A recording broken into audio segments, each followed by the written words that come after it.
our temperate latitude. Okay, temperate latitude में हमारा strongest wind कहाँ होगी? तो फ्रेंड्स ये क्लियरली हमारा हो सकता है कि it will be at our area of low pressure. Why? Because at the area of low pressure we have ascending and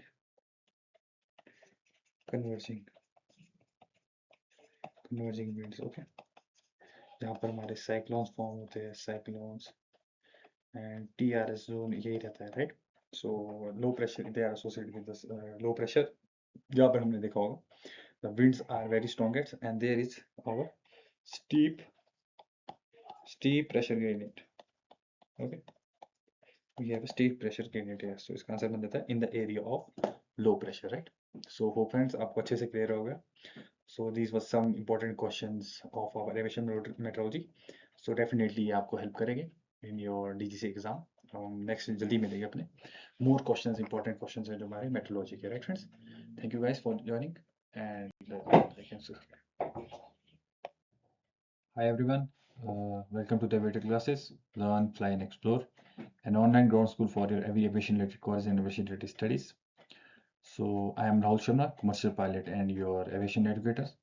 So welcome friends on our next aviation meteorology important question series. आज हम अपने move on करेंगे and we'll cover on more important questions for our aviation meteorology DEC exams. Okay, so let's start our session friends. Right friends, so देखते हैं हमारे questions. So here the first question यहाँ पर जो हमारा headlight is landing at an airfield with QNH set, the pressure altitude will read. अब आपको बताना है कि pressure altitude इसमें क्या read करेगा. आप ये देखिए, सबसे पहले इसको पता करने के लिए हमारे को सबसे पहले पता होना चाहिए कि इसको आप लीजिए, this is our aerodrome. Okay, ये हमारा ग्राउंड लेवल है, AGL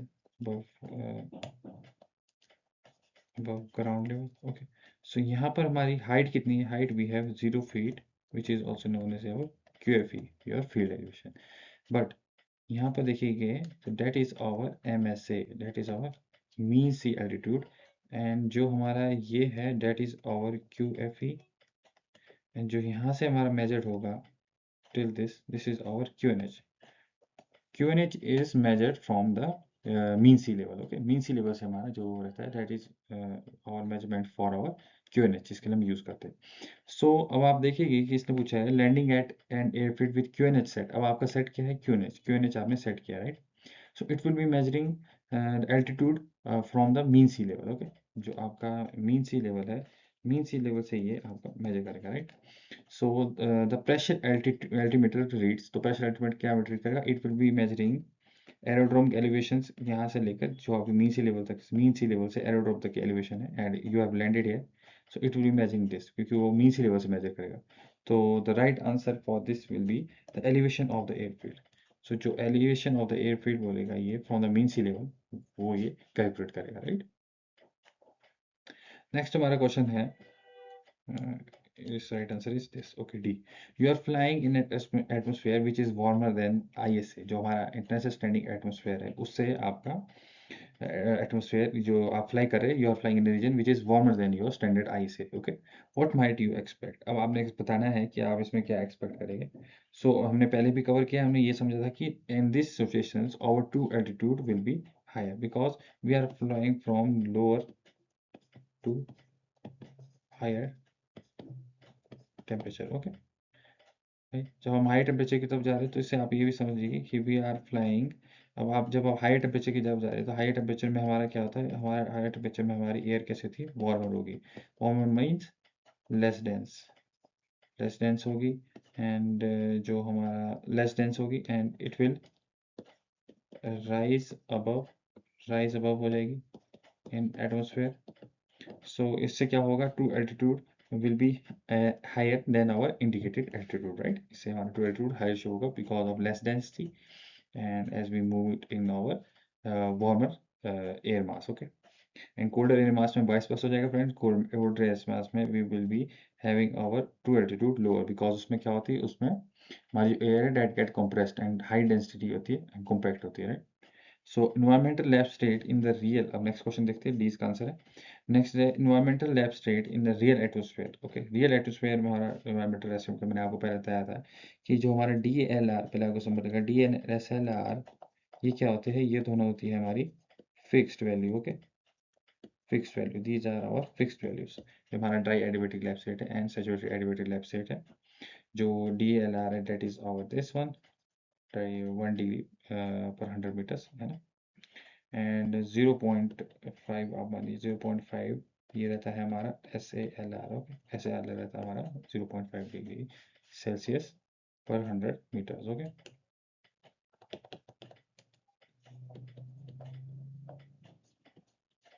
100 metre S A L R. Okay, so अब ये देखा होगा आपकी जो इन्वायरमेंटल लैब से that depends upon the weather conditions of the place of the station. Okay, जो वहाँ की टेम्परेचर है, वहाँ की जो वेदर कंडीशन है, जो हमारे एलिमेंट्स है, according to its varies. Okay, उसके हिसाब से वेरीज करेगा। सो इसका आंसर क्या हो जाएगा, it will be varying over with time. Okay, time के साथ ये वेरी करेगा। सो फॉर एग्जांपल आपका एट नाइट आप देखिए there is adiabatic cooling, day में हमारी इंसुलेशन होती है, there is convective process in rising air. Okay, heating of the surface. तो environmental lab state that will varies with the time and with the weather conditions and processes. Okay, and airfield is 69 meters below our sea level. Okay, जो हमारा airfield है that is 69 meters below. Okay, so हमारे को इसने पूछा है, right, इसने पूछा है कि Q F F is 1030। Q F F हमने क्या देखा था, Q F F is use for synoptic charts के लिए यूज करता है। एंड इसमें क्या मेजर होता है, होता है ये मीन सी लेवल से ही है, मीन सी लेवल फॉलो करता है similarly like Q H for calculating altitude.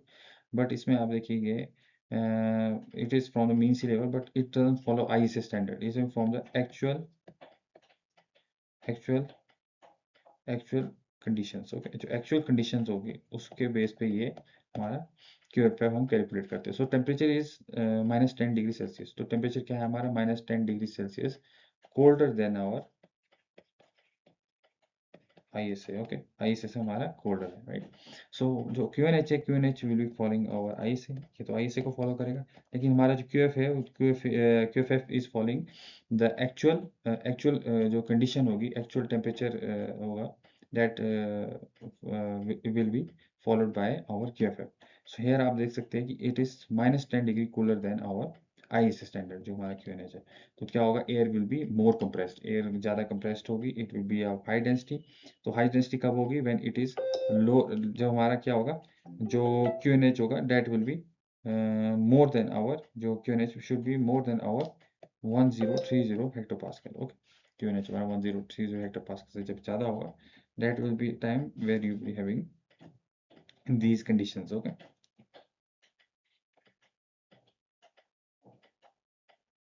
Okay, ये है हमारा। सो आई से हमारा -10 है, ये आपने देखा होगा, आई से हमारा -10 है। आई सी करेक्शन, अगर आप थोड़ा कंफ्यूज है, मैं आपको एक बार दोबारा से समझाता हूँ इसमें अच्छे से, एक मिनट फ्रेंड्स, ताकि कंफ्यूजन ना रहे। इसमें हो क्या रहा है आप ये देखिए, ये क्वेश्चन समझना इंपॉर्टेंट ही इंपॉर्टेंट क्वेश्चन है, राइट। थोड़ा अगर आपको कंफ्यूजन हो गया, मैं आपको क्लियर कर लेता हूँ। इसमें एक्चुअली सिंपल टर्म्स में हुआ क्या है, हेयर क्यू एफ एफ जो था हमारा, Q F F is less than our Q N H. Okay, because IAC is our here -10. Okay, -10 हमारा IAC, which is colder. Okay, so QFA will be lower than our QNH. So जो हमारा QNH है, QNH will be more than our 1030 hectopascal. Okay, हमारा QFF कितना है यहाँ, QFF हमारा is equals to 1030 hectopascal. Okay, so हमारा it should be more than our 1030 hectopascal. So इसका आंसर D बनता है, right. Next we have the QNH is 1030 hectopascal and transition level you set the standard pressure setting, आपने set कर ली। What is happening to your indicated altitude? Indicated altitude में आपका क्या रहेगा, तो सिंपल है भाई, इसमें हो जाएगा स्टैंडर्ड प्रेशर सेटिंग्स हमारी क्या होती है, एसपीएस हमारा क्या था 1013। Okay, according to ISA 1013 is our standard pressure setting.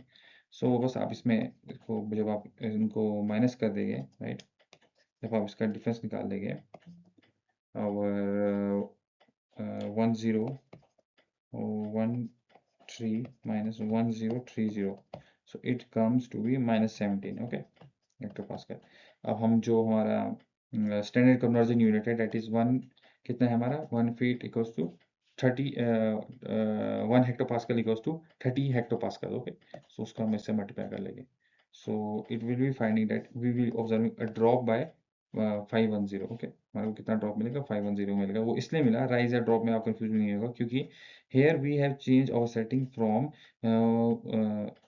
1030 to our standard that is 1013, so that we have lower our here QNS setting। Okay, जो हमारी सेटिंग थी, हमारी प्रेशर सेटिंग, उसको हमने रिड्यूस कर दिया, राइट, क्योंकि 1013 is less then 1030, definitely they will be a drop, they will be a drop. अब कितना एल्टीट्यूड ड्रॉप आएगा, that will be drop by 510, विच हमने यहाँ से फॉर्मूले से हमने इसको कैलकुलेट कर दिया, राइट, इसको इससे मल्टीप्लाई करके we have find it. Okay,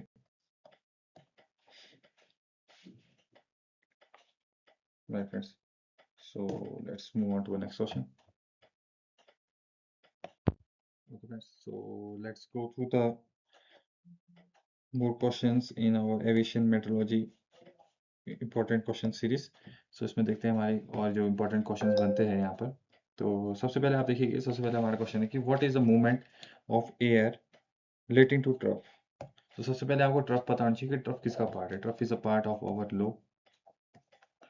low pressure system का पार्ट हमारा ट्रफ आता है। And what how we identify low, low is identified by wind movement that is converging होगी and that is ascending. Okay, so by this we can identify our low से आइडेंटिफाई कर सकते हैं। So trough is a part of low, tongue like extension होती है, यहाँ पर आप देख सकते हैं टंग लाइक एक्सटेंशन ट्रफ की। ओके, सो इसे हम क्या कर सकते हैं, इट इज फॉलोइंग और converging and ascending winds movement. What is the movement of air relating to ridge. Ridge क्या होता है, ridge is a part of our high. Okay, high pressure का ये पार्ट होता है। सो हाई प्रेशर में कैसी विंड्स मूवमेंट होती है, वी हैव हाई प्रेशर में हमारी डिसेंडिंग एंड डाइवर्जिंग। सो इसका आंसर क्या बन जाएगा, answer will be our a here. Okay, next देखते हैं what is the minimum temperature, what is the minimum temperature according to our ISA. तो आईएसए के अकॉर्डिंग जो हम आईएसए स्टैंडर्ड में मिनिमम टेम्परेचर लेते हैं, that is mention that is -56.5 degree Celsius. Okay, because क्यों होते हैं, the temperature decreases with altitude एल्टिट it reaches our tropopause. Okay, so tropopause तक ही हम रीच करते हैं, दैट इज आवर 11 किलोमीटर। हम इसमें जो लेते हैं 11 किलोमीटर कर लेते हैं हम। Okay, 11 kilometre 1 minute, yes 11 kilometres का हम इसमें लेते हैं, डेट इज 36,000 फीट। इसके बाद हमारा क्या है, इसके बाद हमारा ट्रोपोपॉज स्टार्ट होता है। तो एट दैट 11 to 20 किलोमीटर, मैंने आपको पहले भी बताया था 11 to 20 kilometre we have constant that is -56.5 degree Celsius का हम कांस्टेंट फॉलो करते हैं। So minimum temperature is according to this C A. Temperature at surface हमारा कितना है 15 degree Celsius, and temperature at 1000 metre is 13 degree Celsius. Atmosphere इस सबसे पहले हमारे को इसमें ELR पता होना चाहिए, हमारे को DALR पता होना चाहिए friend. No we need to know our SALR। So आपको ये मैंने पहले बताया था कि जो हमारा DALR और SALR है दैट इज फिक्स वैल्यू। तो यहाँ से हमारी फिक्स वैल्यू दो तो आ जाएगी, राइट।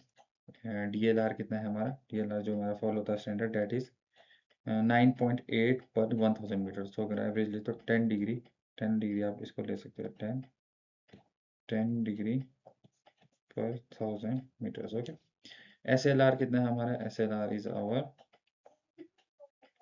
6 डिग्री पर 1000 मीटर्स। ओके, ELR हमारा कितना हो जाएगा, ELR हो जाएगा हमारा इसमें, ELR हो जाएगा ELR हो जाएगा हमारा यहाँ पर ELR है, ELR जो हमारा है हम यहाँ से कैलकुलेट करेंगे that is 15 minus 13। Okay, 15 minus 13 हम सरफेस और जो 1000 मीटर में दैट इज 2 डिग्री सेल्सियस पर 1000 मीटर्स। ओके, 2 डिग्री सेल्सियस पर 1000 मीटर्स। ओके, सो हमने यहाँ क्लियरली क्या देखा है, we have our ELR less than our correction, ELR is less than our DLR, ELR is less than our SALR। सो ऐसी condition क्या होती है, ऐसी कंडीशन में होती है friend stable. Okay, so we have a stable condition. अगर यहाँ पर हमारा ELR will be more than अगर our DLR and ELR is more than our SLR, तो क्या बन जाएगी यहाँ पर unstable condition. Okay, so next question देखते हैं। हमारा नेक्स्ट क्वेश्चन जो है that is you are flying from Madrid QNH1012 to Paris QNH1015। तो हम कहाँ से जा रहे हैं? We are flying from low pressure to high pressure. Okay, so at flight level 80, if your true altitude and indicated altitude remain the same, then अगर हमारा true altitude भी and indicated remain the same होता है, ऐसा क्यों हो सकता है कि हमारा लेकिन देखा आपने कि हम जैसे we are flying towards the high, तो यहाँ पर तो हमारा इंडिकेटेड एल्टीट्यूड और ट्रू एल्टीट्यूड में डेफिनेटली वेरिएशन आया था, वो इसलिए हो सकता है because normally flying from the regions of this like low to high pressure, okay, true altitude will be increasing. हम हाई की तरफ जा रहे हैं ना, हाई की तरफ, तो टू अल्टीट्यूड क्या होना था हमारा यहाँ पर इंक्रीज होना था। अब आपने देखा है कि इस केस में हमारा टू एल्टीट्यूड हमारा बिल्कुल कांस्टेंट रहा है, राइट। सो ये क्यों हो सकता है कि there must be a cooling effect, cooling factor होगा which cause compression of air that is to the station where we are moving, especially to the station we are moving, that is our high pressure region। यहाँ पर क्या होगी? Cooler air होगी, 100% cooler cooler air होगी, तभी हो सकता है कि यहाँ पर कंप्रेशन हुई हो। ओके, सो इसमें हम ये कैलकुलेट कर सकते हैं कि पेरिस, जो पेरिस का रीजन है, Paris must be colder than our Paris must be colder than our this Madrid. Okay, so इसमें हम ये देख सकते हैं कि air mass at Madrid is warmer than our Paris. Okay, जो एयर मास हमारा जो मैड्रिड में था that is warmer than our Paris, right. तभी होगा, right. We are moving from here high temperature to low.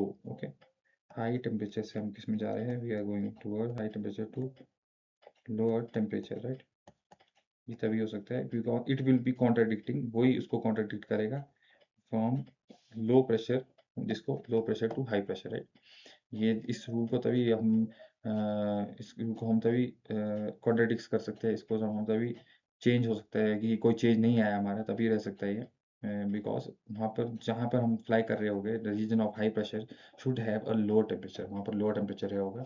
So that that dominates this and it causes, इससे क्या हो जाएगा हमारा कि जो हमारा ट्रू एल्टीट्यूड है, इंडिकेटेड है, वो हमेशा सेम रहा होगा, remain it will be remaining same. Okay friends, so these were some important questions on our metrology। हम जल्दी मिलेंगे अपने और important क्वेश्चन के साथ। थैंक यू गाइस, अगर आपको अच्छा लगा हो like and subscribe channel and keep watching. हम ऐसे ही लाते रहेंगे हमारे the important questions for your aviation metrology। Okay, thank you guys।